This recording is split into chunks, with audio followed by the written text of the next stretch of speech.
Whispers of History. In the quiet hills of post-Civil War Arkansas, where the forests pressed in on the farmland and silence could linger like a second skin, whispers told of a family that had broken not only the laws of man, but those of God and nature itself. Their story begins in a cabin lit by oil lamps and shadowed by secrecy, where brothers and sisters lived under one roof, their bloodline looping in upon itself like a serpent devouring its own tail. To the passing traveler, their farm looked no different from any other in the Ozarks.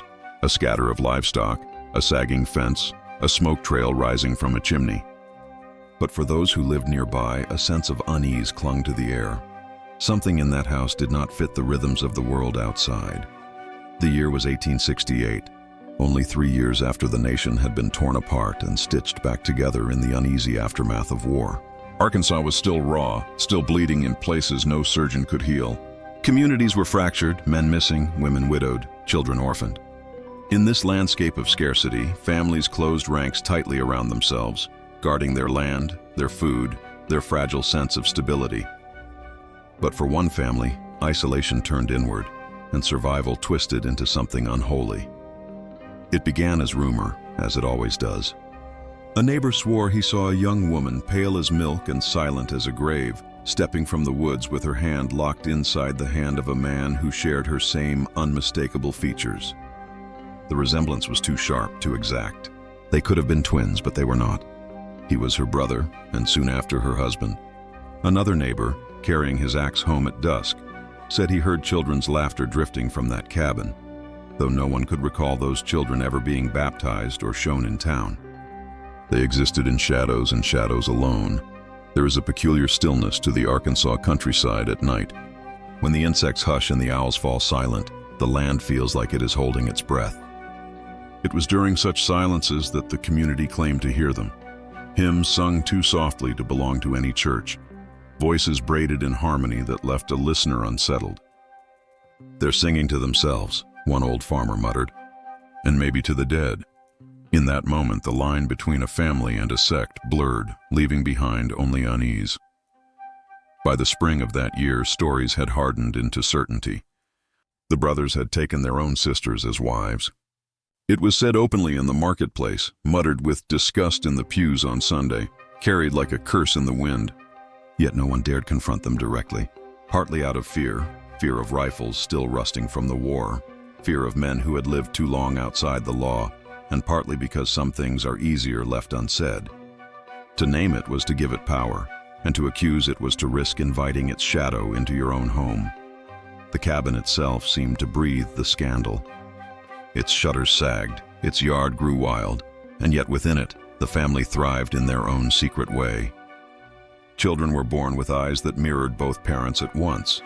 Faces grew familiar, repeating the same features again and again, like a portrait copied until the lines blurred. For the people of the hills, this was no longer simply a sin, it was a defiance of order, of nature itself. The whispers turned darker. Such unions could only produce madness, or something worse. There were those who claimed the family was cursed, that their livestock sickened faster than others, that their crops sprouted with a strange bitterness in the stalks. A traveling preacher who stopped near the cabin swore he saw faces watching from the upper window, faces too pale, too symmetrical, as though the house itself had grown eyes. He did not stay the night. By summer, the whispers carried further. To the people of 1868 Arkansas, incest was not just a taboo, it was a stain that could bring judgment upon an entire community. Ministers thundered from the pulpit, their sermons sharpened with warnings of Sodom and Gomorrah. Mothers pressed their children's ears shut when gossip passed too close. Men muttered of fire and cleansing, though none dared light the first match. And so the family endured, locked inside their own world, shunned yet untouched, feared yet left to themselves. In the eyes of their neighbors, they had already crossed into something less than human, a cautionary tale whispered by lamplight, a curse to frighten children. Yet they lived on, growing more insular, more entwined, until even their voices singing those midnight hymns seemed no longer to belong to this world. To speak of them now is to open a door into that cabin once again, to hear the creak of its floorboards and the hush of its walls. What we find inside is not merely a story of scandal, but a question that lingers. When survival twists into desperation, how far can a family go before it ceases to be a family at all? To understand how such a story could emerge from the quiet countryside of Arkansas in 1868, we must step back into the world of the 19th century and feel the texture of the land, the struggles of the people, and the fractures left by the Great War that had only just ended. It was a time when the map of the United States was still settling, its wounds raw, its people torn between the promises of progress and the weight of old traditions. Arkansas, like much of the South, was a land shaped by contradictions. Its soil was fertile, yet its farmers were poor. Its forests stood tall and thick, yet the isolation they created cut families off from towns, churches, and schools. Its people spoke of honor and piety, yet they lived in conditions where survival often outweighed any abstract principle. When the Civil War ended in 1865, Arkansas was left battered not only physically but spiritually. The Confederacy's defeat had stripped the region of its certainty, leaving behind anger, poverty, and silence. In rural communities, where the nearest neighbor might live miles away, isolation was more than a condition, it was a way of life. Families relied on themselves, not just for food and labor, but for companionship, for emotional survival. The world outside their land could feel distant, hostile, or irrelevant. In such conditions, families turned inward. They worked together from dawn to dusk, slept under the same roof, and often married within the narrow circle of those they knew. The broader society, with its rules and judgments, was not always within reach. Yet incest, the marriage of brothers to sisters, was not simply taboo in the 1800s. It was unthinkable, a sin of the deepest order, condemned by church and law alike. For Americans of the 19th century, morality was tightly braided with religious doctrine. A household that broke this rule was not merely strange, it was dangerous, threatening the spiritual integrity of the entire community. Preachers warned of such sins in the same breath as plagues and fire. And yet history shows that where isolation breeds desperation, people sometimes bend the unbendable. Life in Arkansas after the war was harsher than most modern minds can imagine. Homes were log cabins with dirt floors. Food came from the land alone: corn, beans, hogs raised in small pens. Any failure of the crop meant hunger. Medical knowledge was scarce, and doctors were few, their remedies often no more advanced than folk cures passed down through generations. Schoolhouses, when they existed, stood hours away on horseback. Many children grew up unable to read or write, tethered to the rhythms of the farm and the expectations of their kin. Marriage itself was not always the romantic institution imagined in stories. It was often practical, a bond of labor, a merging of property, a way to ensure survival. Young men and women might marry not out of love, but out of necessity, to keep the family strong, the fields worked, the bloodline continuing. When a community was small, options for marriage partners were limited. Cousins married cousins, distant kin were drawn closer. And though most avoided the boundaries forbidden by both church and nature, there were rare and secret exceptions. Arkansas in 1868 was also a place haunted by violence. The Civil War had turned brother against brother, leaving scars that ran deep into the land. Guerrilla fighters, deserters, and desperate men still roamed the backwoods, carrying weapons and grudges. Trust was fragile. Communities clung tightly to their own, wary of strangers. Against this backdrop, it is not so difficult to imagine a family that grew so withdrawn, so protective of itself that the boundaries between right and wrong blurred into something they no longer recognized. The Ozark region, where our story whispers from, was especially known for its isolation. Its hills were steep, its hollows deep, its roads more like trails winding through endless trees. Outsiders often described the people there as clannish, a word that carried both judgment and truth. Families relied on one another almost exclusively. Outsiders were treated with suspicion, sometimes even hostility. Rumors traveled faster than wagons, and reputations could be ruined with a whisper. Yet once a family crossed a line so deep as to be considered unnatural, the community often turned its back entirely. They became outcasts, living on the edges of society, their farmstead more prison than home. Religion, too, played a central role. The church was often the only organized institution in these small towns, a place not just of worship, but of judgment. Ministers preached hellfire with a force that could make even the most hardened sinner tremble. To defy God's law on marriage was to invite not only earthly condemnation but eternal damnation. A family that broke this taboo could not step foot in a church without feeling every eye burning into them. Over time, such exclusion only deepened their isolation, driving them further inward, away from the moral compass of the larger world. There was also the lingering superstition of the era. The 19th century in America was a time of strange beliefs. Spiritualism was spreading from the Northeast, with seances and whispers of speaking to the dead. Folk magic still thrived in the South, with charms, curses, and prayers woven into daily life. To many, sins such as incest were not merely moral failings but signs of a curse, a corruption of the bloodline that could twist into physical deformity, madness, or worse. Neighbors might not confront such a family directly, but they would avoid them, whispering that their blood was tainted, their children marked.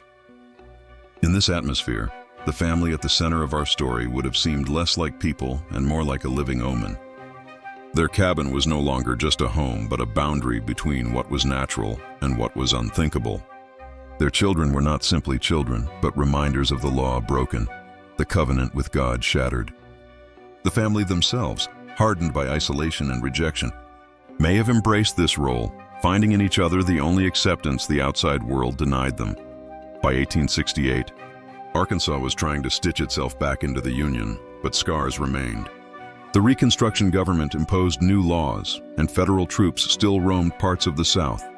Freedmen sought new lives, often in the face of violence and resistance. In the shadows of these great struggles, smaller, darker stories unfolded. Stories like that of a family who turned away from society and toward each other, stepping across the invisible line between kinship and marriage.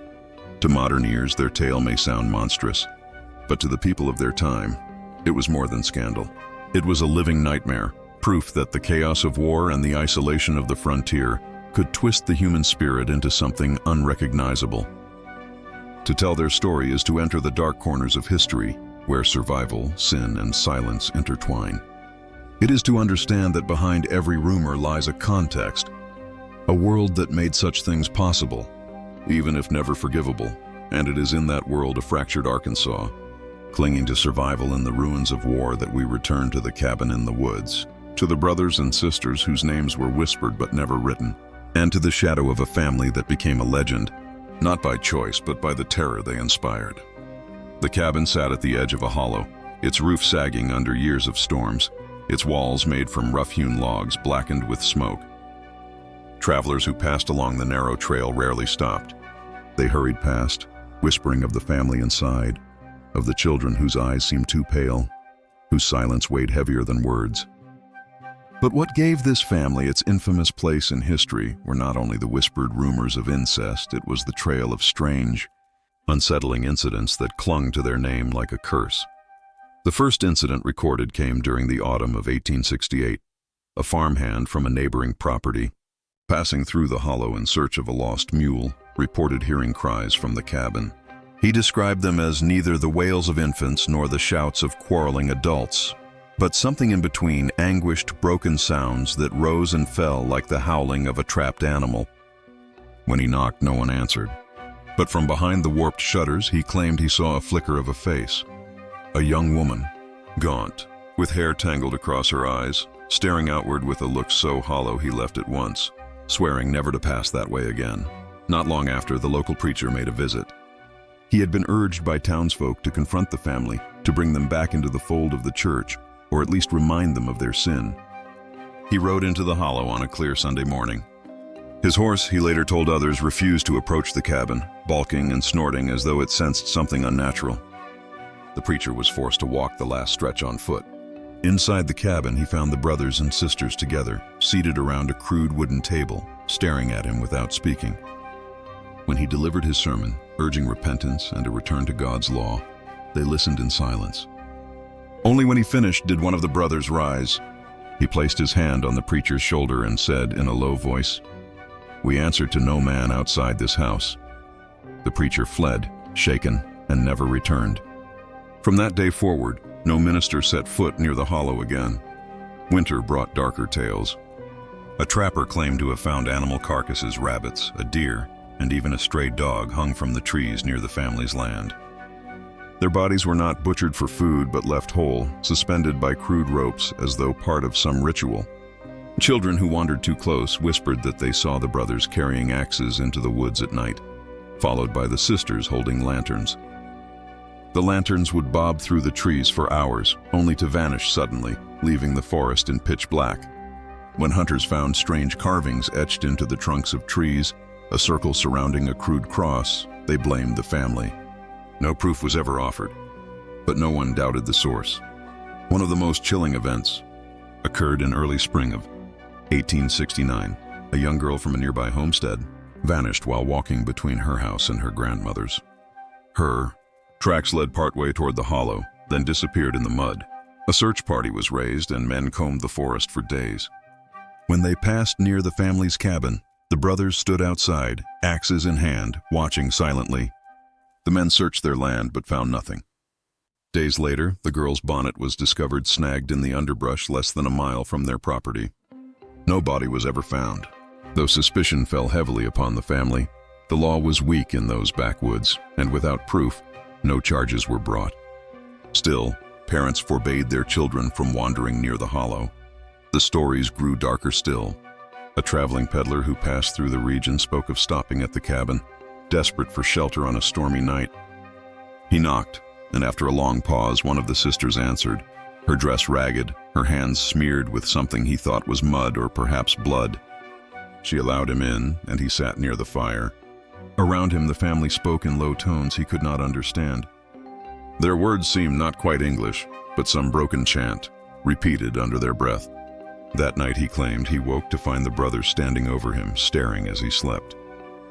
He left at first light, abandoning half his goods to get away faster. His story spread quickly, fueling the belief that the family was not only sinful, but touched by madness. Over the years, the incidents accumulated, each one blurring the line between rumor and fact. There were tales of neighbors hearing the sound of axes in the dead of night, though no trees fell. Stories of strange fires burning in the hollow, of shadows moving across the cabin windows when no lamp burned inside. A farmer swore he saw one of the children standing in his cornfield at dawn, barefoot and shivering, only to vanish into the mist when he called out. The local doctor was once summoned after word spread that one of the sisters had taken ill. He rode reluctantly into the hollow, his medical bag clutched tight. Inside the cabin, he found the woman lying pale and feverish on a straw mattress. Around her stood the brothers, their eyes watchful, their expressions unreadable. The doctor examined her quickly, prescribing rest and herbs. But what unsettled him most was not her condition, but the child at her side, a boy of perhaps 6 years, with features that seemed twisted, his eyes set unnaturally far apart, his expression vacant. The doctor left shaken, and afterward, when asked if he would return, he simply said, "There are some sicknesses a man cannot cure." The community responded in fear. Farmers avoided their land, children were warned never to wander that way, and when livestock went missing, suspicion always fell on the hollow. By the early 1870s, the family had become more legend than neighbor. Yet every so often a new incident would revive the fear. A hunter went missing in the woods, and though his body was later found in a ravine, broken from a fall, whispers insisted he had been chased there. A barn caught fire in the night, and though lightning was the likely cause, locals swore they saw the glow of lanterns moving from the hollow just hours before. Perhaps the most haunting event of all came years later, when a preacher passing through from another county stopped in the town near the hollow. Curious about the whispers he heard, he attempted to visit the family, hoping to bring them back to the church. He was never seen again. Weeks later, his horse was found grazing at the edge of the woods, his saddle torn. His disappearance was never solved, and though no evidence pointed to the family, no one doubted their hand in it.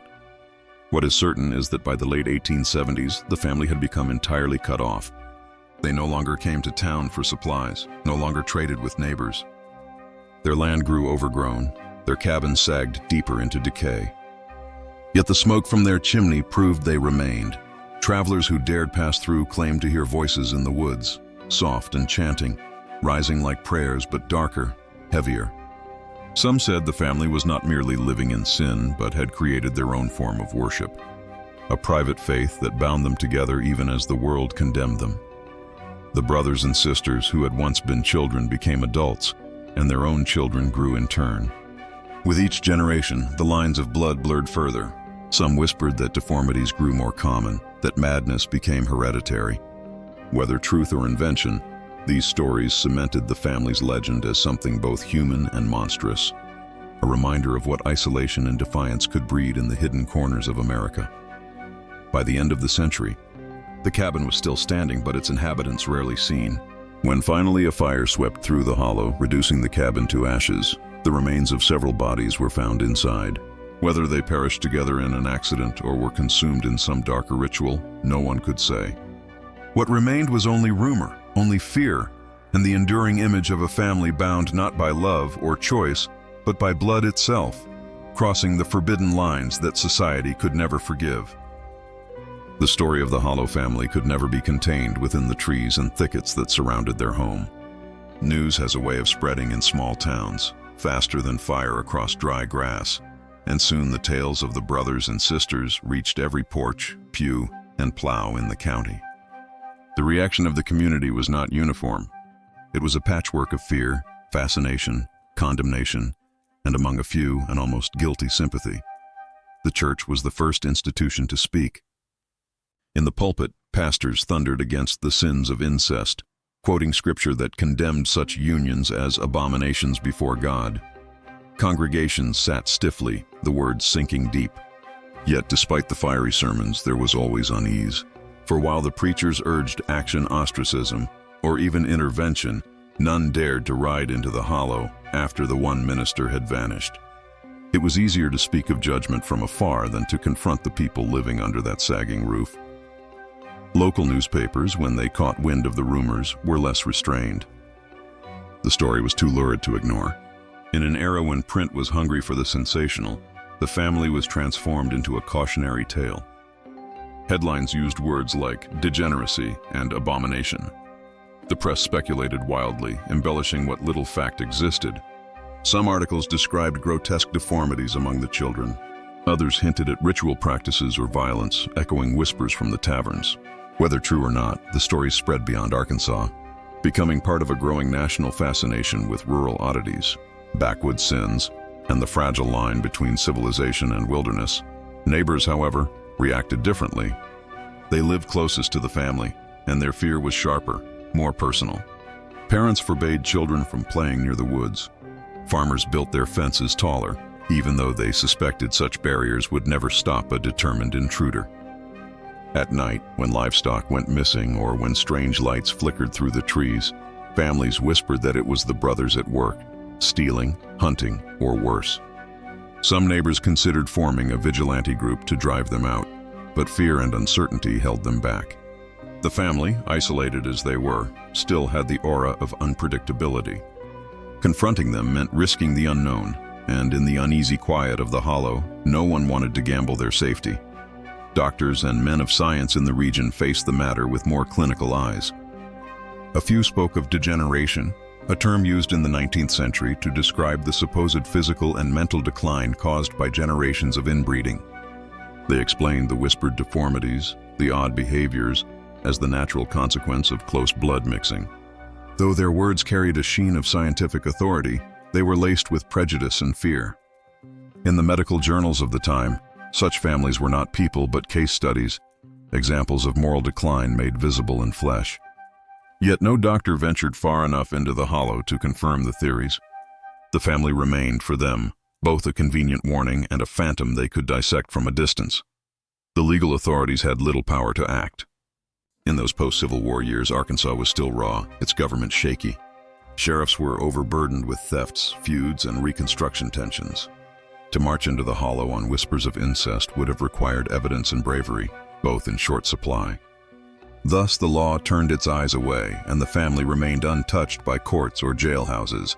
Among ordinary people, the reactions were divided between horror and reluctant curiosity.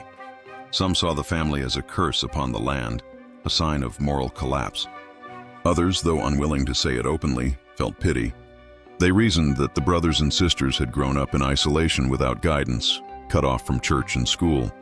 Perhaps, they whispered, these marriages were less an act of willful sin than of desperation, the only bonds available in their loneliness. But even those who felt sympathy rarely acted on it. Fear was stronger. It was easier to pity from a distance than to risk stepping into the shadowed hollow. The superstitious element of the community gave the story a darker edge. In a world where many still believed in curses, hexes, and the devil's touch, the family became more than sinners, they became omens. Strange accidents in the county were blamed on them. If a cow sickened, if a child took fever, if a storm struck too suddenly, some would murmur that the family's sins had drawn God's anger down on the whole valley. They were not simply guilty in their own lives, but dangerous to everyone nearby, a contamination that could spread by proximity. Psychologists today might view this reaction as projection. A community already stressed by war, poverty, and isolation needed an outlet for fear. The Hollow family became a vessel, an easy target for anxieties no one else could name. In condemning them, the townsfolk preserved their own sense of righteousness. By painting the brothers and sisters as monsters, the community could avoid facing its own fractures, the violence of the war, the hunger that gnawed through the countryside, the silence of the wilderness itself. Yet the fascination never waned. Even as families locked their doors at night, even as men spat in disgust at the mention of the Hollow, there was a pull. People told the story around firesides, embroidered it with new horrors, made it larger than life. It became entertainment, a shiver shared in safety. The very thing that terrified them also bound them together. The family, unknown and unseen, became a mirror of everything the community feared it might become if it let go of God, law, and order. In time, the tale traveled beyond Arkansas. Travelers carried it across counties, then across states. It was retold in newspapers, journals, even whispered on trains as an example of how deep into the wilderness one could stumble upon degeneracy.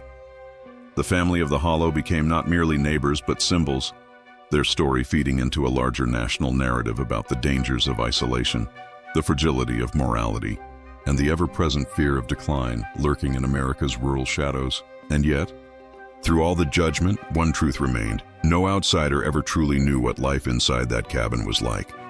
The reactions of society, whether outrage, fear, or fascination, were projections cast on the walls of a place most dared not enter. The family themselves never spoke to defend or explain. They remained silent figures in the Hollow, while the world outside wrote their story for them, piece by piece, until rumor hardened into legend.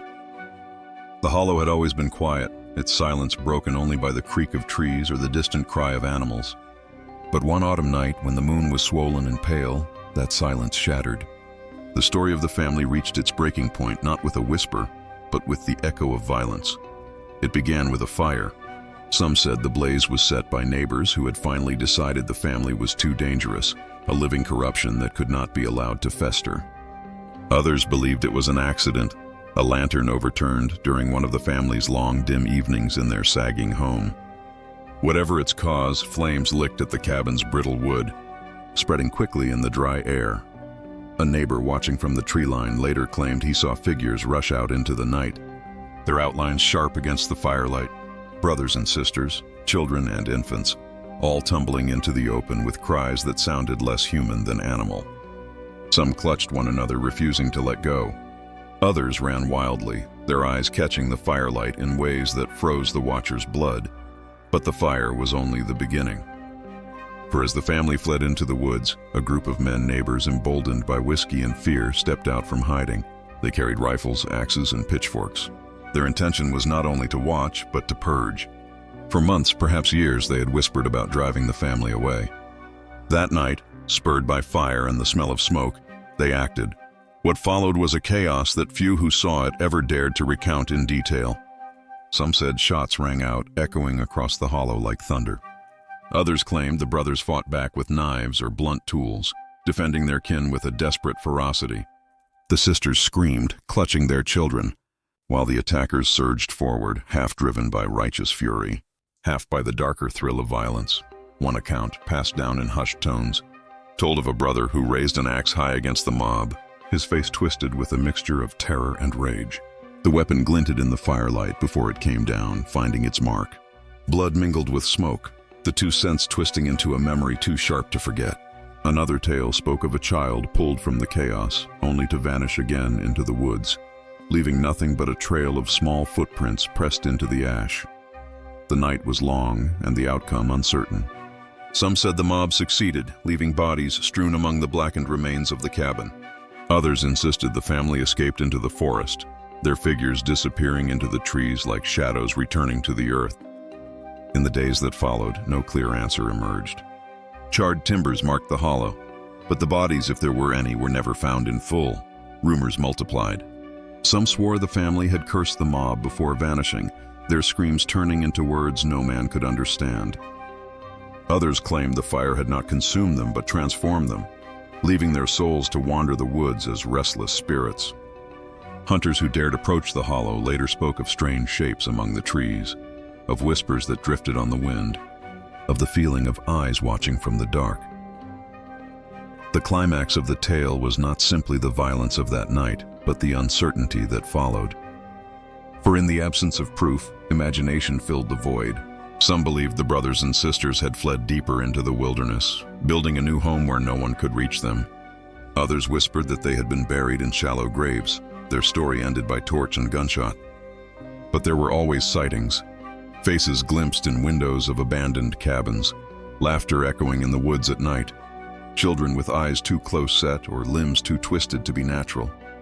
The town, too, bore scars from that night. Some men who joined the mob never spoke of it again, their silence heavier than any words. A few left Arkansas altogether, carrying guilt that gnawed at them like a worm in wood. Others, emboldened by what they saw as justice, told and retold the tale until it became legend. Yet beneath every retelling lurked unease, for whether the family had perished or escaped, the hollow remained tainted. The climax of the story was not a single moment, but a convergence of fire, fear, and blood. It was the night when a hidden family became a symbol, when neighbors crossed the line from gossip to violence, when truth dissolved into legend. And in that dissolution, the story of the hollow found its most enduring form, not as fact, but as myth, heavy with smoke, shadow, and the memory of screams carried on the wind. Years passed and the hollow fell silent. The trees grew unchecked, reclaiming the land that had once been the stage of whispered horrors and violent chaos. Locals avoided the place, calling it cursed or haunted, and the story of the brothers and sisters became legend, recounted around firesides as both warning and fascination. Yet the questions lingered. Had the family perished in the fire, or had they simply vanished into the wilderness, leaving behind only their myth? Some travelers passing through Arkansas in the decades that followed claimed to glimpse figures moving among the trees, shadows shaped like children, limbs too long or faces too pale, fleeting glimpses that disappeared when approached. Occasionally, a distant scream or laughter would drift through the hollow at twilight, sending men and women scrambling back to the safety of their farms. Whether these were echoes of memory, trickery of the wind, or lingering spirits, no one could say. The ambiguity fed the legend, cementing the hollow's reputation as a place where reality and imagination intertwined. Descendants of the family were rumored to exist, though no direct evidence surfaced. Some claimed that the children who had fled that night grew into adulthood in remote regions, carrying with them both the sins and the mysteries of their ancestors. They were said to be pale, silent, unnervingly observant people who watched but rarely spoke, who moved through communities like ghosts of another time. Others dismissed these sightings as folklore, born from fear and the need for cautionary tales. Yet the stories persisted, as persistent as the wind that rustled through the hollow. Scientific observers, few as they were in the rural South, speculated on what might have caused the family's odd behaviors and tragedies. The 19th century concept of degeneration was cited, suggesting that generations of close kinship could produce mental instability and physical anomalies. Some theorized that isolation and lack of education created a social environment in which taboo behaviors went unchallenged, compounding the family's strangeness. Modern psychologists might consider trauma, social isolation, and the inherited stress of living on the margins as contributing factors. But these explanations, clinical as they might be, could never capture the visceral horror of neighbors who glimpsed them in the night, nor the terror carried by those who witnessed their flight from fire and mob. The hollow itself became a canvas for reflection. Farmers who lost livestock, neighbors who lost children to fear and caution, and storytellers who relished the eerie suspense all contributed to the lingering unease. The cabin's charred remains, overgrown and collapsing into the earth, served as a tangible reminder of the boundary between civilization and wilderness, between moral order and chaos. For some, the story was a lesson. Isolation, secrecy, and unchallenged impulses could breed outcomes society could not control. For others, it was a warning of the darkness hidden within seemingly ordinary people, a cautionary whisper against ignoring the signs of human strangeness. In the epilogue of history, the family exists more as legend than fact. Historians note the accounts, the newspaper clippings, the testimonies of neighbors, and the brief reports from preachers and travelers. Yet in every document, uncertainty lingers. The fire, the vanishings, the eerie sightings all are filtered through the lens of rumor, fear, and selective memory. No one can claim with certainty the final fate of the brothers, sisters, or their children. This ambiguity is part of the family's lasting terror. They could be gone, or they could still exist, hidden from view, living at the edge of the known world, their story quietly continuing in shadows. The hollow, reclaimed by forest and silence, stands as a symbol of humanity's fascination with the forbidden and the unknown. The community that once whispered about the family now whispers about the hollow itself, a place where moral judgment, fear, and imagination converge.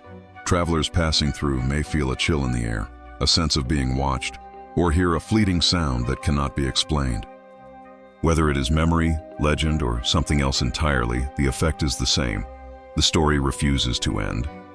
It lingers, unresolved, leaving those who encounter it with a haunting question: what remains when a family disappears into mystery, and how much of their story is still unfolding unseen?